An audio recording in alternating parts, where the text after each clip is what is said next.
राधे कृष्णा।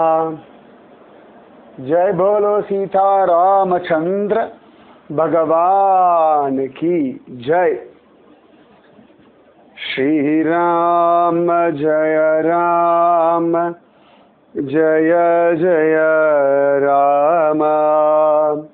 श्री राम जय राम जय जय राम। जय बोलो सीता रामचंद्र भगवान की जय। जय बोलो राष्ट्र गुरु समर्थ रामदास स्वामी की जय। जय बोलो स्वराज्य सिंहासनाधिपति छत्रपति शिवाजी महाराज राजे की जय। जय हिंद, भारत माता की जय। छत्रपति शिवाजी महाराजा राज्य पट्टाभिषेகம் பண்ணி கொண்ட நாள் இன்று. கடந்த 350 வருஷம் ஆயிருக்கு. இந்த 350 வருஷத்துல இந்த தேசம் பல விஷயங்களை பார்த்துருக்கு. எல்லாத்துலேயுமே இந்த தேசம் ஜெயிச்சுட்டு தான் இருக்கு. காலம் ரொம்ப அழகான லீலைகள்லாம் பண்ணிட்டு இருக்கு. எக்ஸிஸ்டிங் அப்படின்றதே சனாதன தர்மத்தினுடைய மிகப்பெரிய பலம். இன்னைக்கு நான் இந்த விஷயத்தை அழகா 3 பிரயாகைகளை தரிசனம் பண்ணிட்டு ருத்ர பிரயாகையிலிருந்து பேசிட்டு இருக்கேன். இன்னைக்கு காத்தால பஞ்சகேதார்ல ஒருத்தரான கல்பேஸ்வர் மகாதேவர் சிவபெருமானுடைய ஜடாமுடி அங்கதான் அப்படின்னு அந்த ரூபமா இருக்கக்கூடிய கல்பேஸ்வர் சிவலிங்கத்தை தரிசனம் பண்ணிட்டு, நந்த பிரயாகை எந்த இடத்துல நந்த மகாராஜா தபஸ் பண்ணாரோ அந்த நந்த பிரயாகை, நந்தாகினி அலகநந்தா சங்கமம் அது தரிசனம் பண்ணிட்டு, கர்ணப்பிரயாகை எந்த இடத்துல பகவான் கிருஷ்ணன் கர்ணனுக்கும் சத்கதி கொடுத்தானோ அந்த இடத்துல, சத்கதினா அவனுக்கு அந்திம காரியங்கள் இங்க கண்ணன் பண்ணான் அப்படின்னு காண கிடைக்கிறது.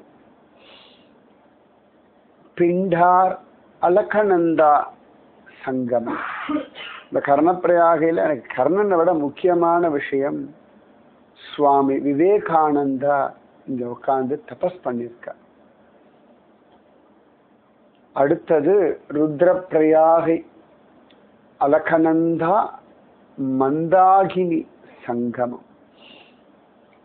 நாரதர் அவ்வளவு அழகா தியானம் தபஸ் பண்ண சிவபெருமான் அவருக்கு அனுகிரகம் பண்ண ஒரு ஸ்தலம் இது.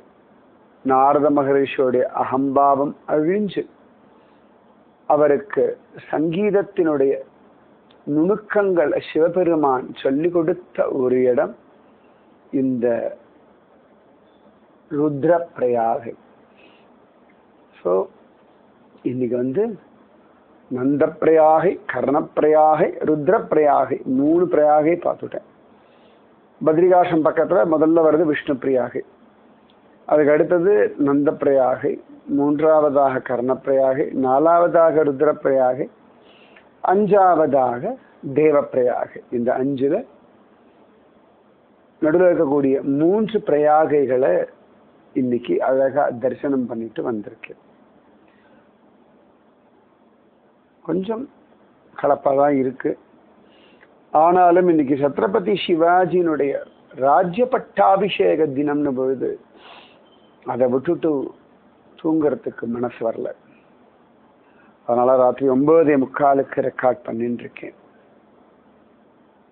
முக்கியமா ஆஸ்திக ஜனங்கள், தர்மவான்கள், ஹிந்துக்கள் தைரியமா சமாதானமா நாமஜபம் பண்ணிண்டு இருங்கோ. இந்த காலகட்டம் நிச்சயமா நம்முடைய தவம் செய்வதற்கான காலகட்டம். பயப்படுறதுக்கோ புலம்புறதுக்கோ என்னடா இது அப்படின்னு ஆதங்கப்படுறதுக்கோ ஒன்றும் இல்லை.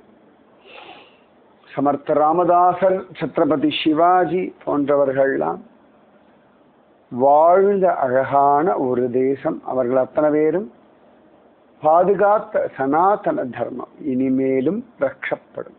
புரியுறதா? சந்தேகமே வேண்டாம். இன்னைக்கு சத்ரபதி சிவாஜி, சமர்த்த ராமதாச சம்பந்தப்பட்ட ஒரு விஷயத்தை பார்க்கலாம். சத்ரபதி சிவாஜி பார்த்து பார்த்து எல்லாத்தையும் பண்றான். இந்து சாம்ராஜ்யத்துக்கு என்னெல்லாம் வேணுமோ அத்தனையும் பார்த்து பார்த்து பண்றான்.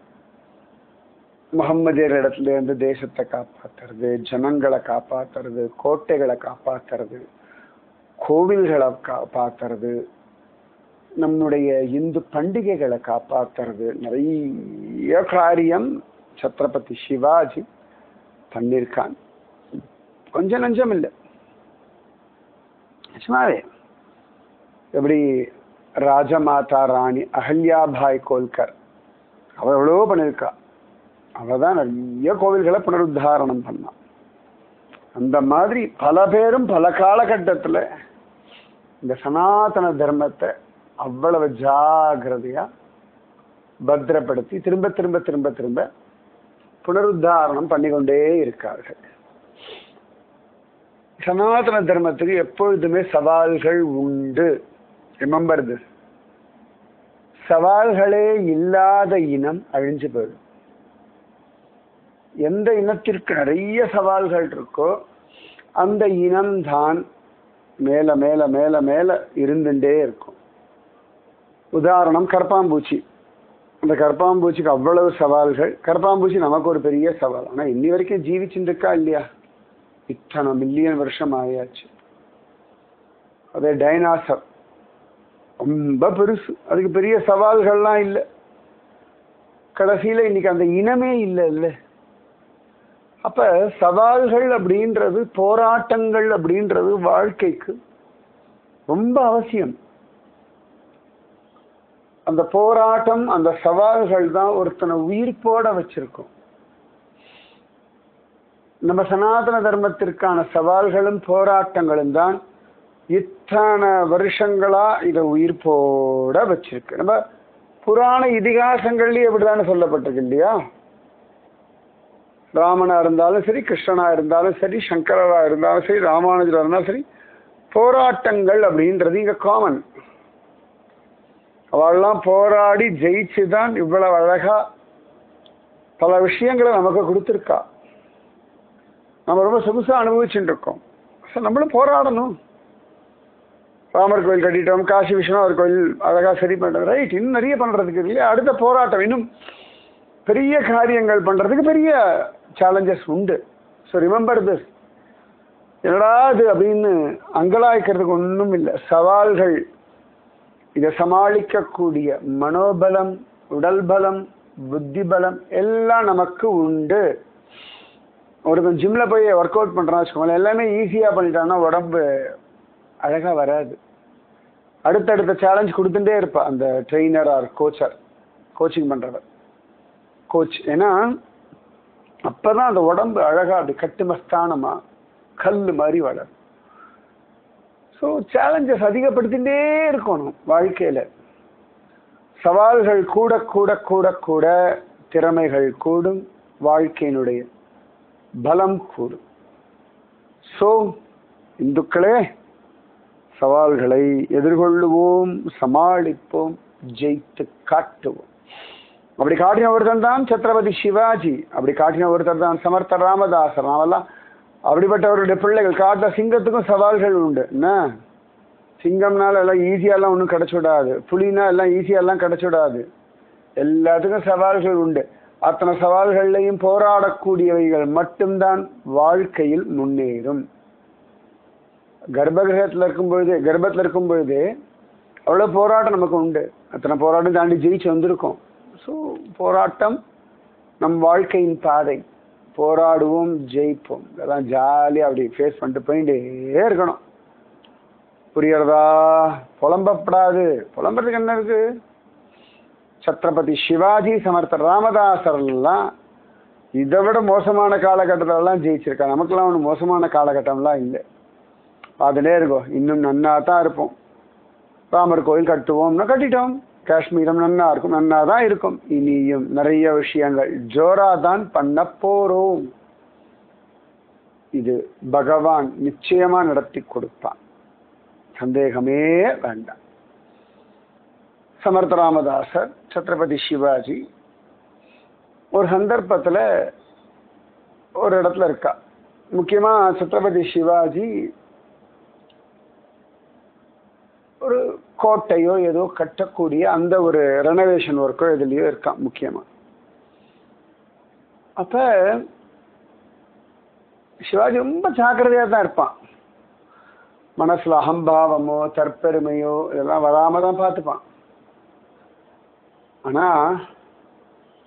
சந்தர்ப்பங்கள்ல வந்துடும் இல்லையா, அப்ப அவனுக்கு ஒரு எண்ணம் வந்துடுது. அந்த எவ்வளவு பண்றோம் இந்த தேசத்துக்காக, இந்த ஜனங்களுக்காக, நம்ம சனாதன தர்மத்துக்காக.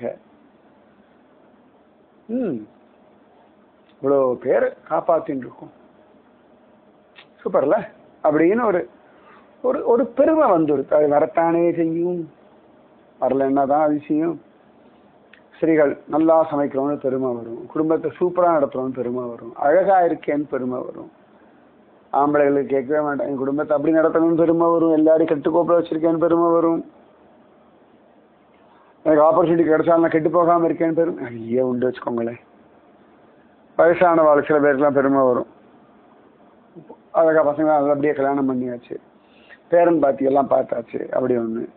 என் பசங்க அப்படியே படிக்க வச்சேன்னு ஒரு பெருமைக்கு என்ன விவசாயாகும். அதை போங்க யாத்திரைக்கு கூட்டுன்னு வந்து எல்லாரும் சூப்பர்னு சொன்னாலும் அதில் ஒரு பெருமை வந்துடும். அதுக்கப்புறமா சூப்பரா இந்த இவ்வளவு தரிசனம் பண்ணிட்டோம், இந்த மாதிரி எங்கேயுமே தரிசனம் பண்ணேன்னு இன்னும் பெருமை ஜாஸ்தியாகும். பெருமைக்கெல்லாம் ஒன்றும் குறையே கிடையாது. நல்ல ஊரே மழையில ஒதுங்கி நம்ம மட்டும் மழை நினைஞ்சா அதுல ஒரு பெருமை வரும்.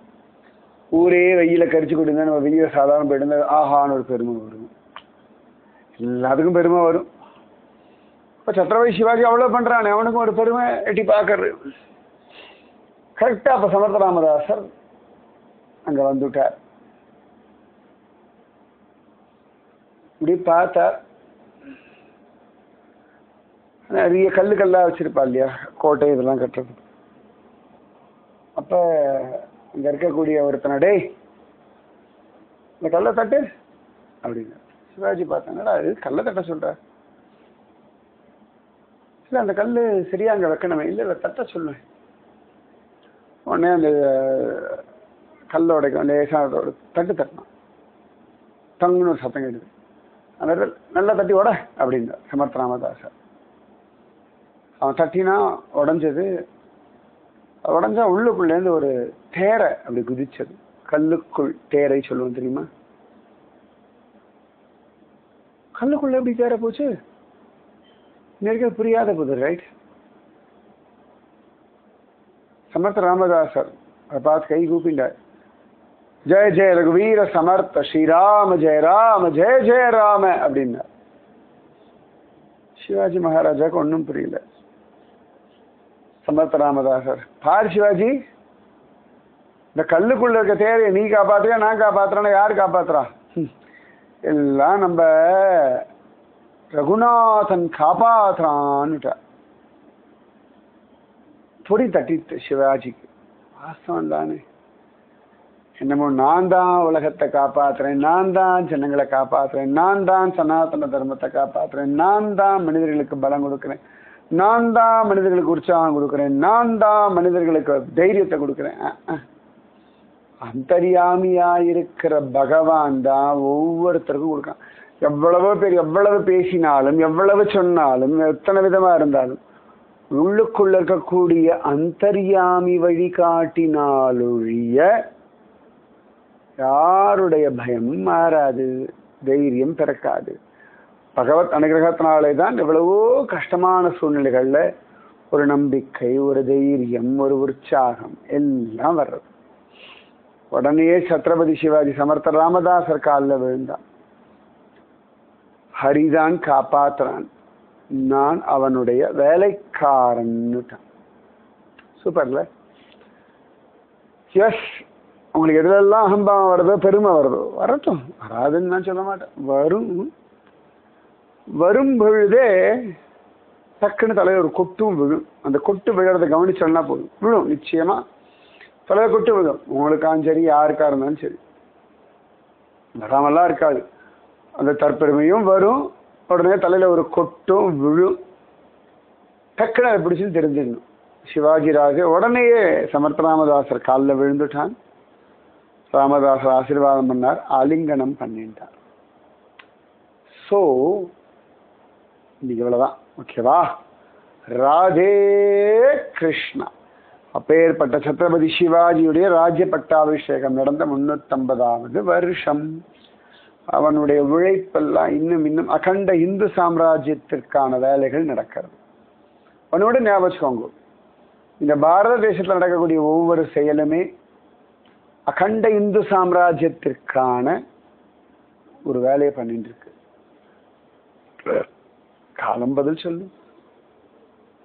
ராமர் கோவில் கட்டியே தீர்வோம்னு எப்பயோ நான் சொல்லியிருந்தேன். பகவத் சங்கல்பத்தினால நடந்ததே. காஷ்மீரம் நல்லா தானே இருக்கு. இனியும் பாரதம் பல விதத்திலையும் முன்னேறதான் போகிறது, பார்க்கத்தான் போறேன். இன்னும் இன்னும் அகண்ட இந்து சாம்ராஜ்யம் நிஜமாக பார்க்கத்தான் போறோம். நடந்தே தீரும்.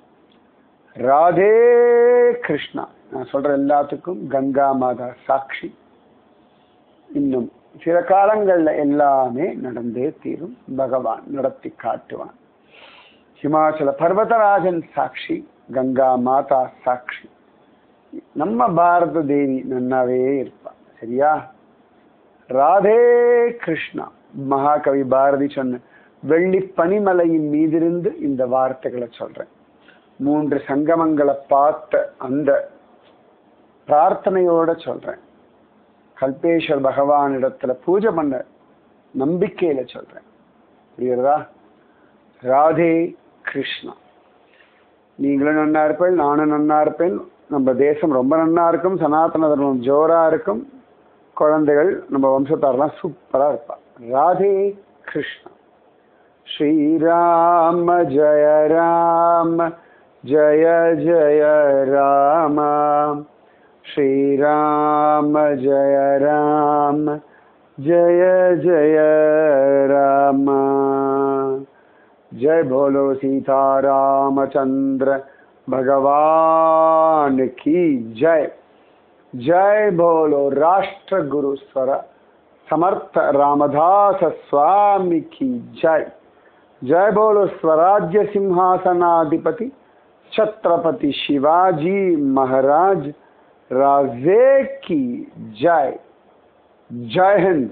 भारत माता की जय. राधे कृष्णा. जय बोलो हिमाचल पर्वतराज की जय. जय बोलो अलकनंदा माता की जय. बोलो मंदाकिनी माता की जय. बोलो गंगा मैया की जय. जय बोलो कल्पेश्वर भगवान की जय. जय बोलो विष्णु प्रयाग की जय. जय बोलो नंद प्रयाग की जय. जय बोलो कर्ण प्रयाग की जय. जय बोलो रुद्र प्रयाग की जय. जय बोलो देव प्रयाग की जय. जय बोलो ऋषिकेश की जय. जय बोलो बद्रीनाथ भगवान की जय. जय बोलो केदारनाथ भगवान की जय. நான் ருத்ர பிரயாகையில் இருக்கேன். இங்கிருந்து ஒரு 1-2 மணி நேரம் போயாச்சுன்னா கேதார்நாத் போகிறதுக்கான அடிவாரம் கௌரி கொண்டு அடைஞ்சுடலாம். இங்கேருந்து ஒரு 5 மணி நேரம் போயாச்சுன்னா பத்ரிகாசிரமம் போய் பார்த்துடலாம். சரியா? அப்பேற்பட்ட இடத்துல இருந்து பேசிட்டு இருக்கேன். இங்கெல்லாம் சமர்த்த ராமதாசர்லாம் வந்திருக்கார். அதனால நன்னாத்தான் இருக்கோம், நன்னாத்தான் இருப்போம். ராதே கிருஷ்ணா.